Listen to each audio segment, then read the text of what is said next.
Bayangin, ada 1 bulan dalam 1 tahun di mana arwah-arwah orang yang telah meninggal akan kembali ke dunia. Mereka akan mencari makanan untuk memenuhi rasa kelaparan mereka. Sesajen, dupa akan menjadi makanan untuk mereka. Jika kamu melihat hal-hal seperti itu, pasti kamu sudah tahu dong kalau ada larangan, tidak boleh untuk menyentuh atau melakukan hal-hal seperti menginjak, melangkahi, karena arwah-arwah ini akan marah. Nah, bulan ini namanya disebut sebagai bulan hantu, yaitu bulan ke-7 dalam kalender lunar yang biasanya jatuh di bulan Agustus atau September. Pada bulan ini dipercayai bahwa gerbang neraka dibuka dan roh-roh orang yang telah meninggal yang gelisah diizinkan untuk keluar berkeliling di dunia manusia. Dan banyak orang yang bilang bahwa kita harus sangat berhati-hati pada bulan ini.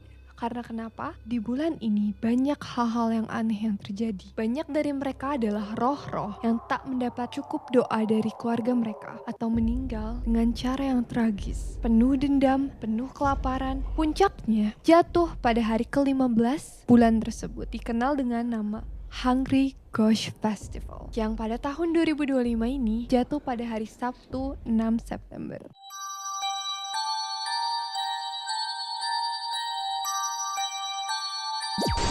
Konten dalam podcast ini mengandung tema-tema yang berpotensi memicu ketidaknyamanan, seperti deskripsi grafis tentang ketindakan kekerasan, pembunuhan, kematian, trauma, mental illness, ritual, sihir, dan hal-hal supernatural lainnya seperti hantu. Jika kalian merasa sensitif dengan topik-topik ini, disarankan untuk melanjutkan dengan hati-hati atau mempertimbangkan untuk melanjutkannya atau tidak. Turn down the lights, snuggle up tight, and get ready for another Talk Tales. Siapa bilang kalau hal seperti urban legend, mitos, dan cerita rakyat tidak memiliki basis fakta? Bagaimana kalau hal-hal yang selama ini kita percaya sebagai tidak nyata malah memiliki kenyataannya di dunia nyata? Selamat datang di Talk Tales, di mana kita akan membagikan kisah legenda yang bertemu dengan fakta dan mitos yang tidak hanya cerita. Nama aku Diski dan di sini aku bersama dengan I'm Afrina. dalam budaya masyarakat Tiongkok dan di beberapa negara seperti Singapura, Cina, Thailand, dan Malaysia, dan masih banyak negara-negara lainnya. Selama festival ini, keluarga akan menyiapkan altar,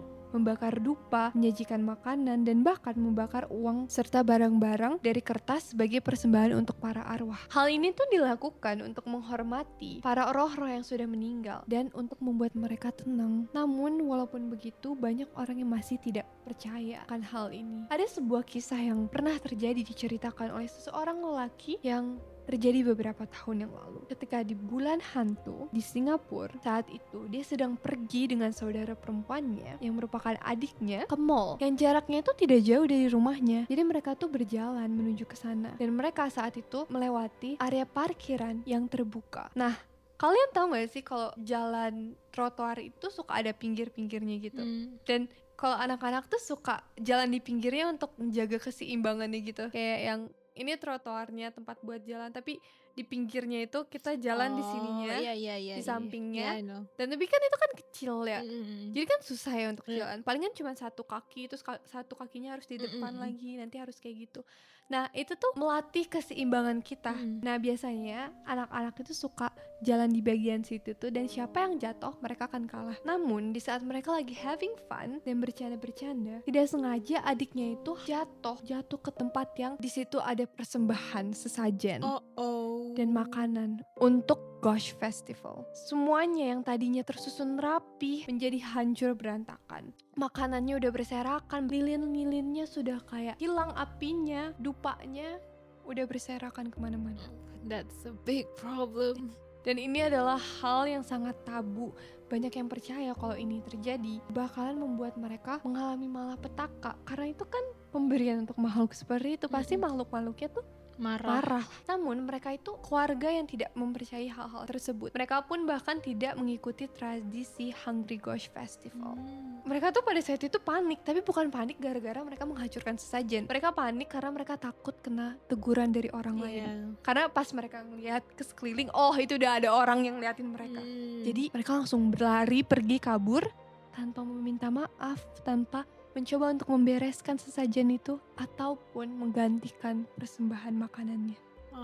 I mean, if that was me, gue pasti takutnya karena sama sih. Kayak Heeh. takut ditegur gitu kan. But I think I would try to like beres-beres Iya atau kan, ganti ngeperbaikin. rugi Iya, gitu iya, kan. iya, iya, iya. Mereka enggak, mereka langsung pergi dan pulanglah mereka ke rumah mereka. Keesokan paginya ada hal yang langsung terjadi kepada adiknya. Adiknya bangun dengan wajah yang sangat pucat bagaikan mayat. Dan dia tuh kayak yang badan itu bener-bener lemas, gak bisa untuk digerakin. Dia mencoba untuk bangun pun dari kasurnya itu gak bisa, langsung kayak matanya itu langsung mengabur gitu loh, kayak mau pingsan. Badannya tuh gak berdaya dan cuman bisa tiduran di kasur saja. Kalaupun dia duduk nih ya, mencoba untuk minum atau makan, kepalanya tuh langsung pusing. Oh no. Dia juga badannya tuh naik temperaturnya sangat tinggi sampai dia tuh kayak keringetan, kayak dia mandi gitu loh.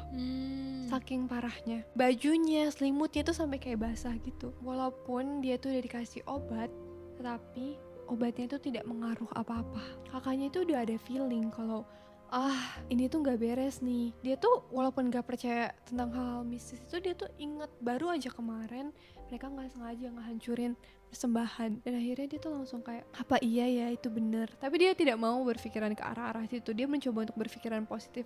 Mungkin ini cuman kebetulan aja kali, gak ada sangkut pautnya. Beberapa hari berlalu dan adiknya tuh gak pulih-pulih. Panasnya gak turun, pusingnya tuh makin menjadi. Obat-obatan yang selama ini dia makan, dia konsumsi itu tidak mengaruh apa-apa ke badannya. Akhirnya mereka pergi periksa ke dokter. Pas mereka ketemu dengan dokter, baru masuk ke ruangan dokternya, raut dokternya tuh langsung berubah. Yang tadi tersenyum langsung kayak khawatir gitu, ngelihat bagaimana adiknya itu tuh jalan aja itu susah. Jadi kondisinya itu emang parah banget ya. Iya, dan pas diperiksa dokternya tuh malah kebingungan. Dia menyimpulkan satu hal, adiknya itu hanya kena dehidrasi. Dan dokternya nanya, adiknya ini minumnya berapa banyak? Dan anehnya kakaknya tuh kayak yang bingung juga gitu. Masa dehidrasi dok? Soalnya adik saya ini minum airnya tuh banyak banget, sampai kayak dia kehausan, kayak gak minum-minum selama berhari-hari. Dalam waktu 2 jam, dia menghabiskan minum 1,5 liter. Wah. Dan itu pun gak cukup buat dia. Dia masih kayak minum lagi. Itu udah hampir 1 hari Iya. intake kan. Terus kayak dokternya juga kayak bingung gitu loh. Dia merasa heran dan skeptis karena yang dia periksa ini tuh simptom-simptom dari dehidrasi. Tapi kenapa kalau dia minum air yang banyak kok simptomnya seperti ini gitu. Akhirnya dokternya cuma ngasih obat, setelahnya mereka pulang. Dan kemudian puncak dari tragedi ini bermula saat malam-malam, dimana saat kakaknya lagi tertidur di kamarnya, adiknya itu tiba-tiba ngebangunin dia. Pas dia bangun, dia melihat wajah adiknya yang pucat dengan raut muka yang ketakutan, dan dia menangis-nangis sesenggukan. Bahkan kayak ditanya, kenapa? Adiknya tuh kayak gak bisa jawab gitu. Butuh waktu yang lama untuk kakaknya itu bisa mendapatkan cerita atas kenapa sih ini anak kayak gini. Dan kalian tahu cerita dia apa? Katanya dia mimpi bertemu dengan sosok perempuan, mukanya hancur, bajunya sobek-sobek. Dia itu marah. Dia bilang kalau misalnya si hantu wanita itu tuh mengatakan kalau misalnya adiknya ini telah menghancurkan makanannya, dan dia bahkan mengatakan kalau misalnya kamu beruntung, kalau bukan karena suami aku, kamu akan aku bawa ke alamku gitu. Suaminya siapa? Suaminya hantu juga. Terus sebelum dia bangun, si wanita itu tuh kayak yang memberikan dia peringatan gitu. Setelah dia selesai menceritakan cerita ini ke kakaknya, mungkin karena udah terlalu menguras energi sama emosinya dia tuh langsung tidur lagi gitu. Namun itu akan menjadi waktu terakhir kalinya sang kakak melihat adiknya dengan mata yang terbuka. But the ghost said she's not gonna do anything to her. Ya, makanya itu aku juga bingung. Kasian banget. Mungkin dia emang tidak dibawa kemana-mana karena adiknya itu tidak bangun, namun dia tidak mati. Dia tuh masih bernafas, jantungnya tuh masih berdetak, tapi dia tuh seperti jatuh dalam kondisi yang koma gitu, gak bisa bangun-bangun. Tapi kan kalau koma itu harus ada kejelasannya gitu ya, harus ada alasan. Dia enggak, dia tidur dan gak bangun lagi. Shit man. Nah, cerita di mana orang-orang diusik melihat hal-hal supernatural banyak diceritakan terjadi pada bulan hantu ini. Pada tanggal 23 Agustus 2010 terjadi yang namanya Manila Hostage Crisis. Jadi ada 8 turis dari Hong Kong yang tewas dalam penyanderaan brutal brutal yang dilakukan oleh seorang yang dulunya adalah petugas kepolisian. Ooh, I know about this case. Iya. Itu terjadi pada bulan hantu. Oh ya. Iya. Jadi emang bulan hantu ini bukan cuman kayak hal-hal supernatural yang terjadi, tapi hal-hal yang berbahaya, kejam tuh sering terjadi pada bulan-bulan ini. Wow. Pada bulan 31 Agustus 1984 terjadi Typhoon Nitang yang menghantam Filipina, menewaskan sekitar 1.450 jiwa. Wow. Yaitu adalah salah satu badai terburuk dalam sejarah mereka. Semua ini terjadi di bulan yang sama, yaitu bulan hantu. Karena sekarang ini sudah ada dalam masa bulan hantu, kita harus mengingatkan ada banyak aturan yang dianjurkan untuk dilakukan, dan juga ada larangan yang harus kita ingat untuk tidak boleh dilakukan.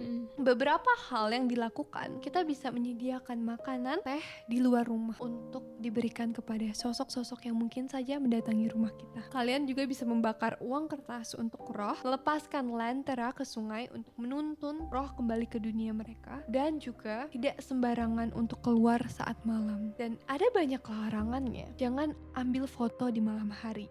Karena bisa saja ada hantu yang saat itu berada di dekat kalian dan ketangkap kamera. Jangan menyentuh persembahan orang lain, which is okay, make sense lah This ya. one of course. Terus jangan berenang di laut atau di sungai, karena roh yang mendiami air bisa saja ingin membawa kalian ke alam mereka, menarik kalian ke air untuk menggantikan diri kalian. Okay, that's scary. Ya. Kemudian jangan pakai high heels di malam hari, karena katanya kalau tumit yang terangkat itu dianggap mengundang roh untuk mengikuti mereka dari bawah. Dan pasti kalian juga pernah dengar ini. Jangan buka payung di dalam rumah. Yes. Karena dalam Taoisme dikatakan bahwa payung itu biasanya digunakan untuk mengumpulkan dan menarik energi jin. Nah, biasanya roh-roh itu cenderung berada di dalam payung untuk berlindung dari sinar matahari. Kemudian kalian harus ingat untuk jangan tepuk pundak orang lain, kayak teman kalian atau kayak saudara kalian. Karena dalam budaya Tiongkok, orang-orang tuh dipercaya memiliki 3 api pelindung yang tak terlihat, yang satu di kepala dan kemudian masing-masing 2 ada di bahu kita. Itu gue pernah dengar deh cerita dari one of my Chinese friend.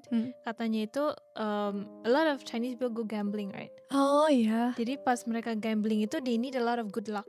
Oh. Banyak pantangnya, salah satu itu jangan don't let anybody touch your shoulders. Karena itu kayak stealing their luck.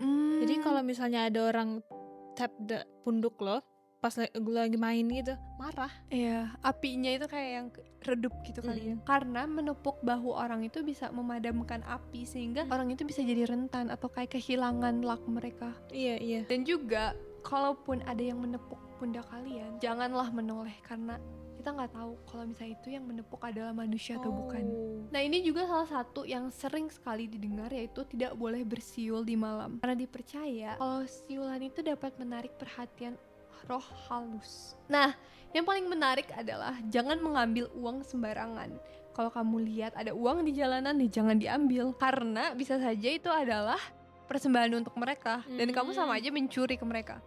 Tapi yang lebih interestingnya adalah bisa saja uang itu merupakan red envelope atau amplop merah. Kamu tahu amplop merah itu apa? Angpau. No, itu adalah mas kawin atau mahar yang sengaja ditaruh oleh arwah-arwah di jalanan. Jadi, kalau misalnya seseorang itu meninggal sebelum dia menikah, memiliki pasangan, nanti di afterlife-nya itu mereka tidak memiliki siapa-siapa. Jadi nanti arwah-arwah yang tidak memiliki pasangan itu tuh akan menaruh uang di jalanan untuk menunggu seseorang mengambil itu. Dan itu menjadi mahar atau mas kawin gitu. Oh no. Dan kalian akan terikat untuk melakukan perkawinan dengan arwah. It's like a scam. Nah, pernikahan itu bisa disebut sebagai pernikahan anumerta, yaitu dimana salah satu anggota yang berpartisipasi dalam pernikahannya adalah orang yang sudah meninggal. Terus, kalian tidak diperbolehkan untuk menjemur pakaian di malam hari, karena katanya makhluk halus itu suka memakai baju kalian yang ditaruh di luar gitu. Untuk apa? Untuk menyelinap masuk ke dalam rumah. Jadi pas bajunya ditaruh di luar, dia tuh nanti kayak pakai gitu. Nanti pas kalian bawa masuk baju-baju itu, kalian gak tahu kalau misalnya ada arwah yang ke bawah juga. Oh my god. Jadi apakah kamu percaya?